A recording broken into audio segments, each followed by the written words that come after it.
Environmental Science, Subject Code 333, Module 5, Lesson 18, Water and Energy Conservation. Hello learners, welcome to our Senior Secondary Environmental Science course of NIOS. I am Neelam Gupta, Course Coordinator of Environmental Science. Welcome you in this program of NIOS. In our previous programs, we have already discussed that water and energy are required for survival of all organisms, and there is growing shortage of water and energy which limits growth and development. Human beings through overexploitation of these resources have made these scarce. Pollution of natural water bodies such as sea, river, lake, etc. have made their water unusable. The problem of growing shortage of two essential resources, namely water and energy, can be solved only through their wise use and effective conservation. Water conservation encompasses the policies and activities made to manage fresh water as a sustainable resource and to meet current and future human demand. For detailed discussion of water and energy conservation, we have with us Mrs. Shivani Goswami, retired HOT from Mothers International School, New Delhi. She has long association with NIOS. She will discuss this lesson in detail. Hello learners, today we are going to discuss conservation of energy and water, two very essential natural resources for the very survival of not only human beings, but all the life forms on this planet Earth. But a few lines before we begin.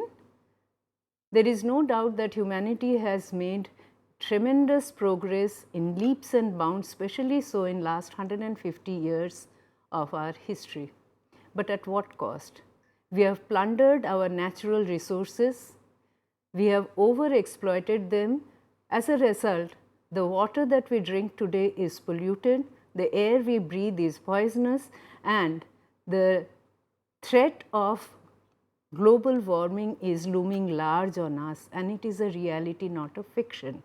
Now, with that scenario, we begin our lesson today, water and energy conservation. Today's lesson, the objectives would be factors responsible for increasing water demand and various methods for conservation of water, management of water resources, national river conservation plans. Then use of energy by society and various conventional and non-conventional sources of energy, improving energy efficiency in home, place of work, transport, industry, etc., and various energy conservation programs in the country. Let us take up water conservation first. Water is an indispensable natural resource, we all know. It is also a renewable and reusable resource. Scientists estimate that nearly 3/4 of Earth is covered with water. However, only 1% of this water is fresh and is usable for living organisms, including humans. Through water cycle, throughout the year, everywhere, it is being overused and some of it is even wasted. Hence, water conservation has become very necessary. This is a water cycle depicted on your screen. We will be talking about this in greater details in all the following slides. According to UN estimate, by 2025, almost 2/3 of the world will face shortage of potable, that is drinking water. Therefore, we have to devise methods of conserving water. Water cycle, also known as hydrological cycle, is the journey of water that it takes as it circulates from land to sky and back again. Sun's heat provides energy to evaporate water from the Earth's surface. Plants also lose water to the air as a result of transpiration. So, evaporation and transpiration are the two processes through which water reaches air, and there are two processes that will bring down this water down, that we will be coming a little later. Factors responsible for increasing water demand are rising demand due to growing population, expansion of irrigation, increasing the demand by industry, and increasing water use due to changing lifestyles. Let us take each of them one by one. Rising demand due to growing population. Population of India has increased 3 times since independence. Due to this, the demand for water has also increased. We need water for drinking, flushing, or our waste, and for domestic use as well as for irrigation and industries. Second, expansion of irrigation. India is an agricultural country, hence plenty of water is needed for irrigation. Around 80 to 90% of the total water is used for irrigation and the remaining is used for domestic, industrial and other purposes. There has been a rapid increase in the irrigated area in India since independence. These are the reasons for increasing demand of irrigation: uncertainty of rainy season, changing cropping pattern, growing demand of water for commercial crops, and regional and seasonal variation in distribution of rainfall. This shows the rice field on the right of the screen. Rice, as you must be knowing, that in its early phases of growth requires water, a lot of water. But we can reduce the amount of water required in our agricultural field. For example, few pressure sprinklers that allows 80% of water to reach the crops, and micro irrigation which delivers small amounts of water precise to the crop, and these are available. However, many of the world's poor farmers cannot afford most of the modern technology methods, and therefore they revert back to low cost traditional technologies. Next is industrial use of water. The picture on the screen shows the split up of the total amount of water between the different aspects of commercial uses.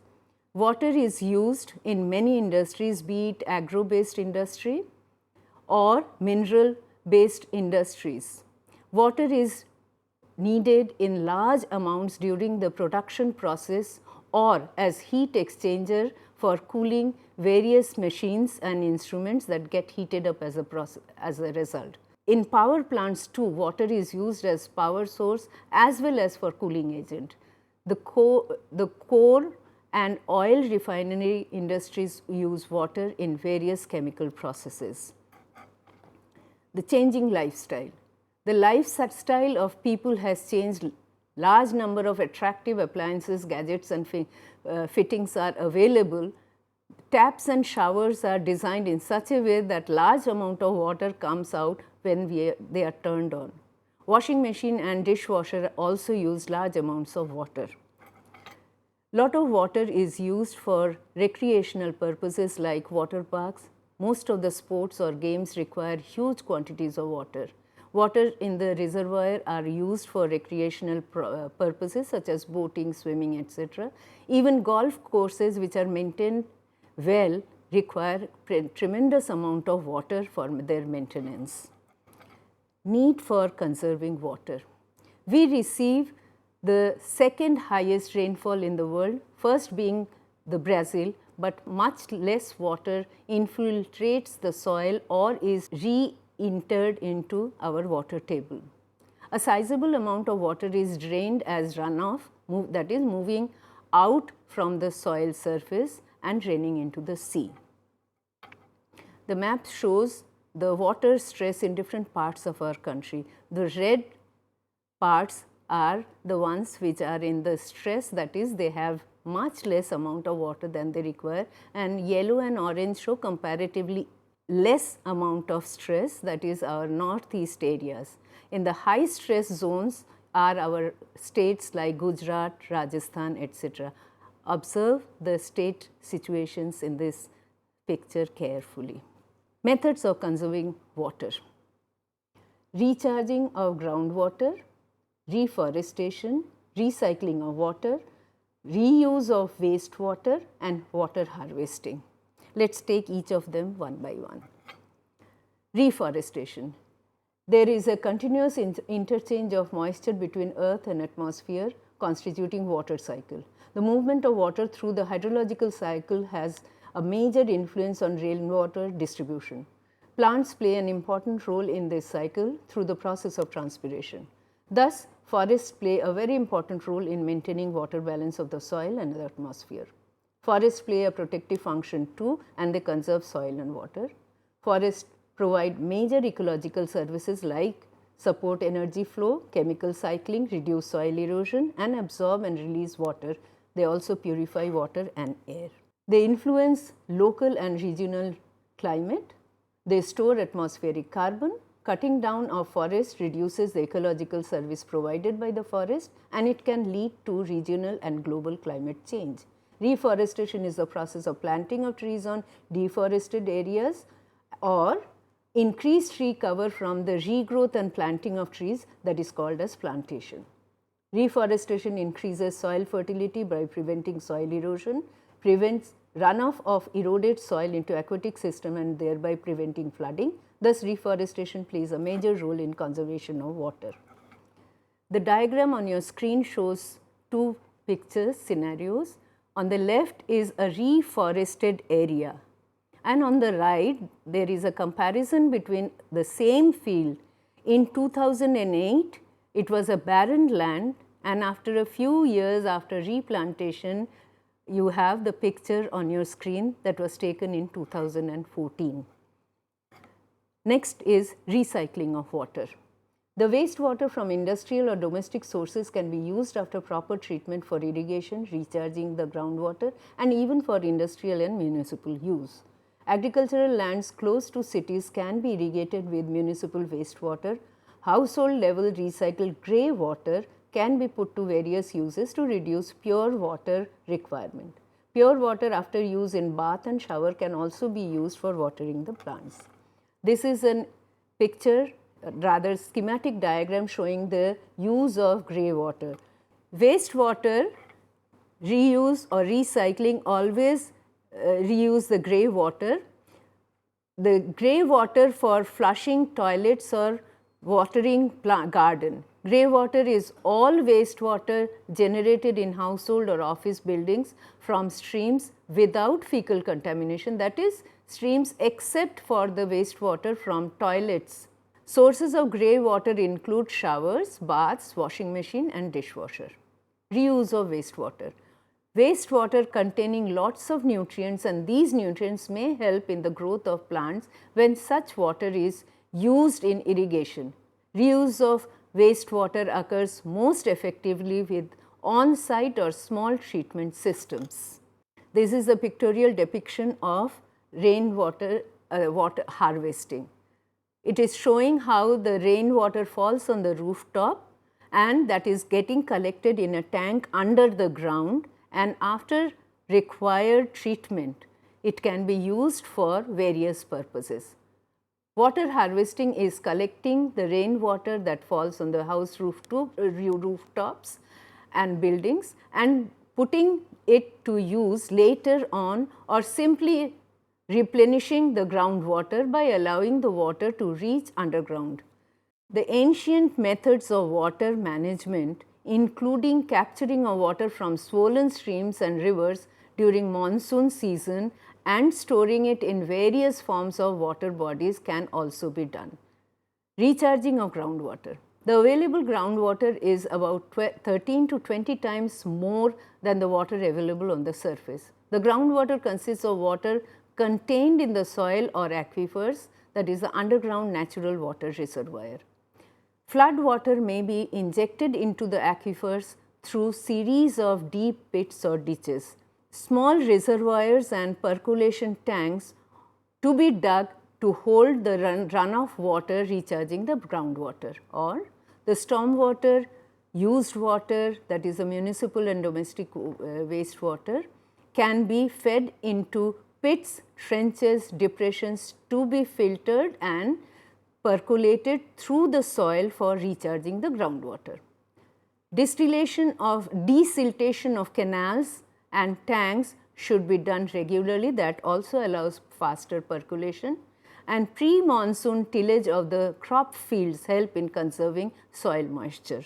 Groundwater recharge or deep drainage or deep percolation is a hydrological process where water moves downward from the surface to the groundwater. On the right side of your screen are the two ways which normally are used for recharging our groundwater. One is a large pit that is dug, and the other one is in the residential areas. The pits are sunk, created so that the water drains off through it to the underground levels. Recharge is the primary method through which water enters an aquifer. The process usually occurs in the zone below the plant roots and often expressed as the flux to the water table surface. Recharge occurs both naturally, that is through the water cycle, and through the processes, that is artificial groundwater recharge, where rainwater or other reclaimed water is routed to the subsurface. Management of water conservation. The effective management and conservation of water has to incorporate the following two strategies. One, reduction in loss and wastage of water, and second, removal of pollutants to transform polluted water into utilizable form. 1. Reduction in wastage of water can be best achieved by launching awareness campaigns through TV, radio, newspaper, etc. Other ways would be organizing short plays, street plays or lectures. This is for bringing about awareness.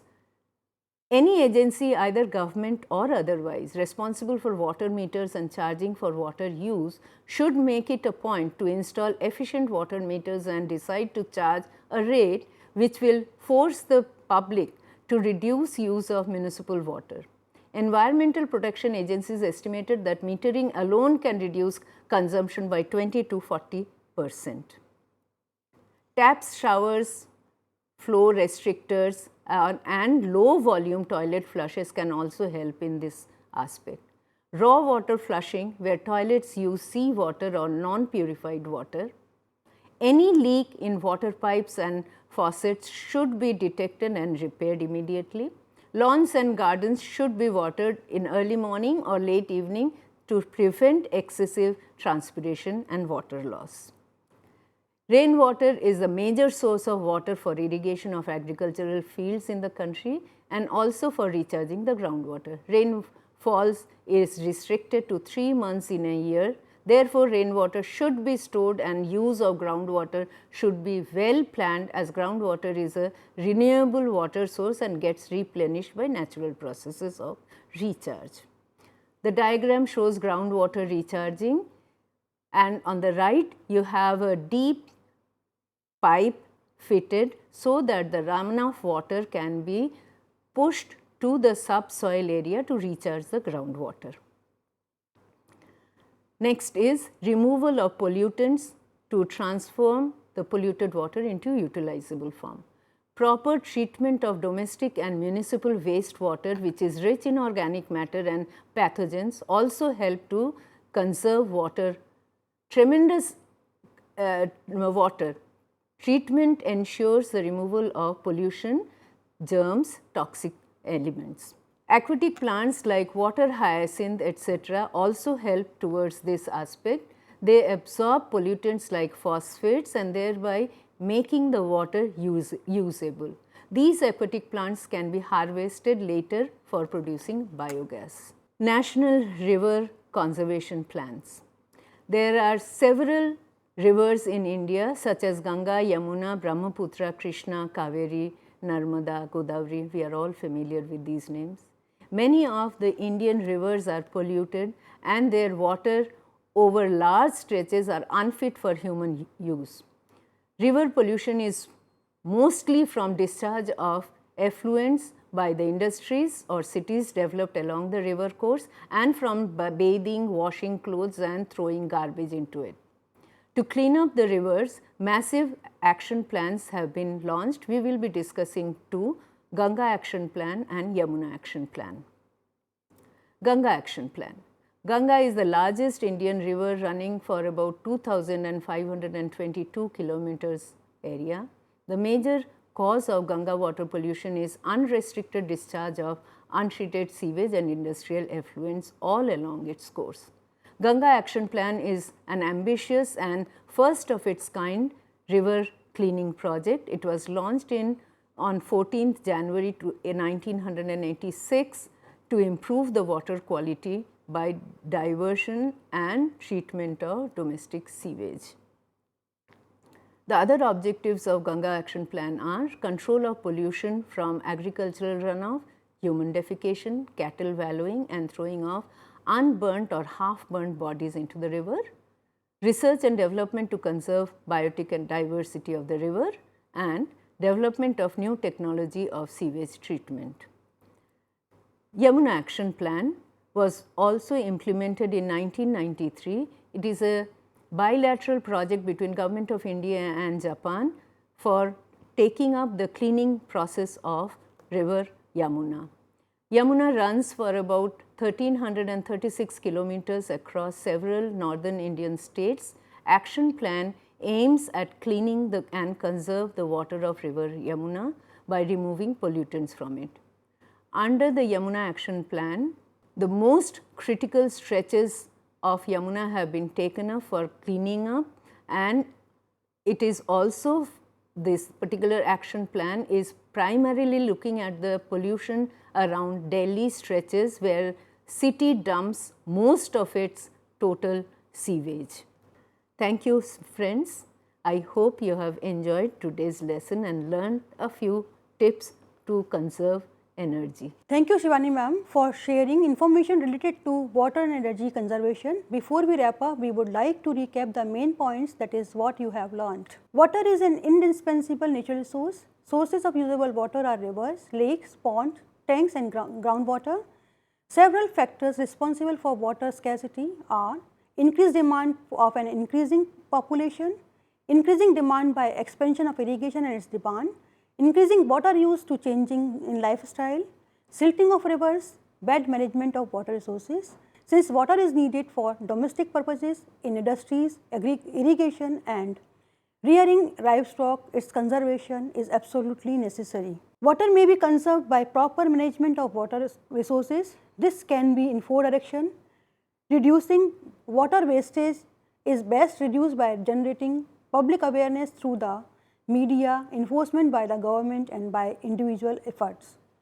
Water harvesting is through collection of rainwater, regular desiltation of canals and ponds, injecting flood waters into aquifers.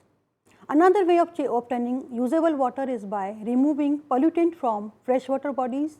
Our rivers Ganga and Jamuna has been polluted and are being cleaned through the river action plans. Dear learners, this is all about lesson 18, water and energy conservation. We will come again to meet you with a new program of environmental science. Thank you.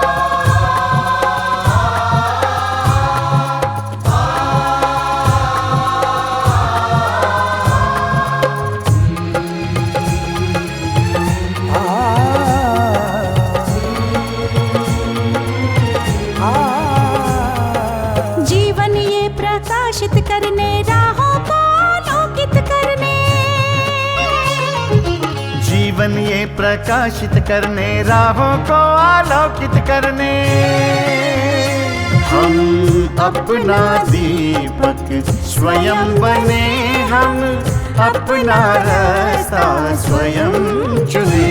हम अपना दीपक स्वयं बने, हम अपना रास्ता स्वयं चुने। जीवन ये प्रकाशित करने राहों को आलोकित करने।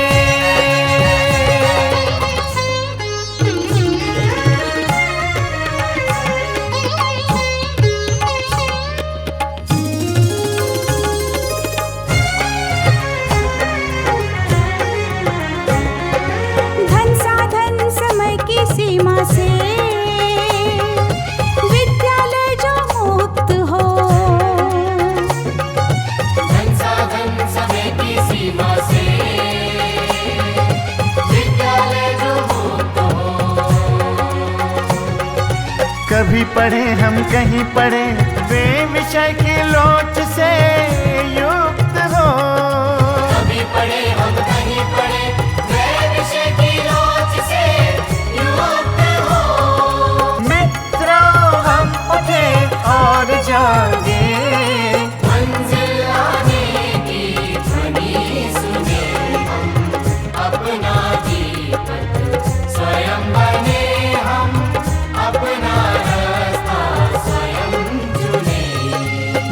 बनिए प्रकाशित करने, राहों को आलोकित करने।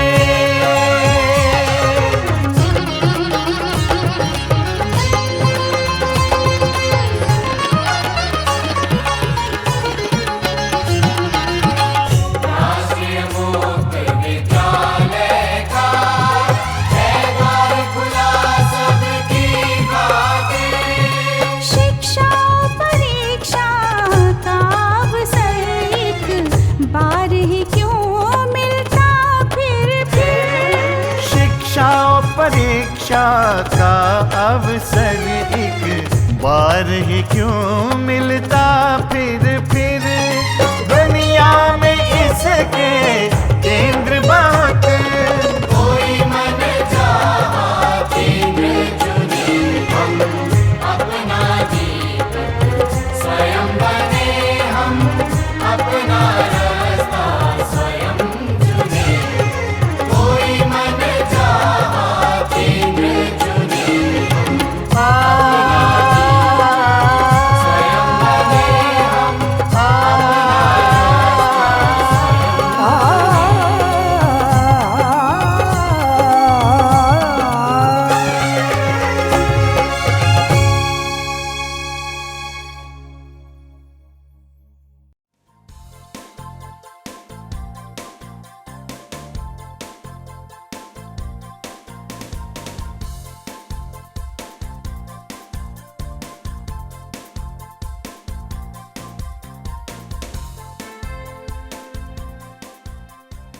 घर बैठे पाएं राष्ट्रीय मुक्त विद्यालय शिक्षा संस्थान यानी NIOS में एडमिशन, वो भी एकदम आसान तरीके से, जिससे शिक्षार्थियों को होगी समय और धन दोनों की बचत।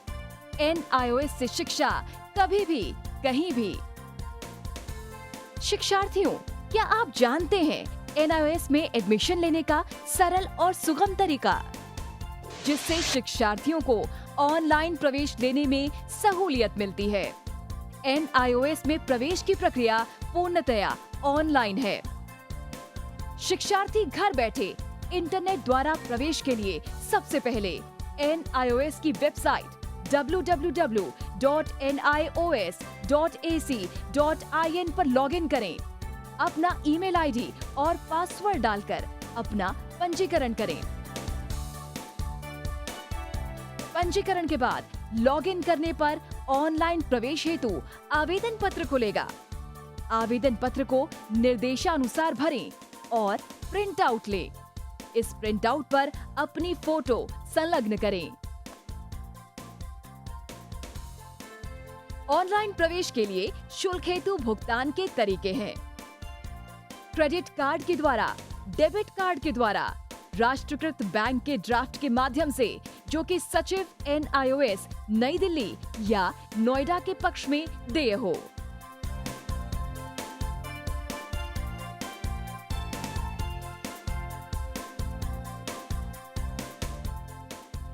भरे हुए आवेदन पत्र के साथ साथ डिमांड ड्राफ्ट और संलग्न किए जाने वाले दस्तावेज हैं: जन्म रजिस्ट्रार के जिला कार्यालय से जारी जन्म प्रमाण पत्र की सत्यापित प्रति, जिसमें जन्म तिथि अंकित हो, पिछले विद्यालय से प्राप्त विद्यालय छोड़ने का प्रमाण पत्र, जिसमें आवेदक की जन्म तिथि लिखी हो।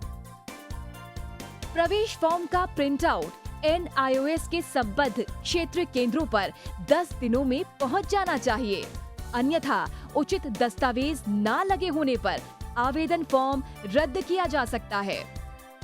प्रवेश प्रक्रिया की पुष्टि होने के बाद शिक्षार्थियों को परिचय पत्र व अध्ययन सामग्री डाक द्वारा तुरंत पहुंचाई जाती है। ऑनलाइन प्रवेश एक बहुत ही सुगम और सुविधाजनक प्रवेश प्रणाली है। Online on time for safe and secure admission.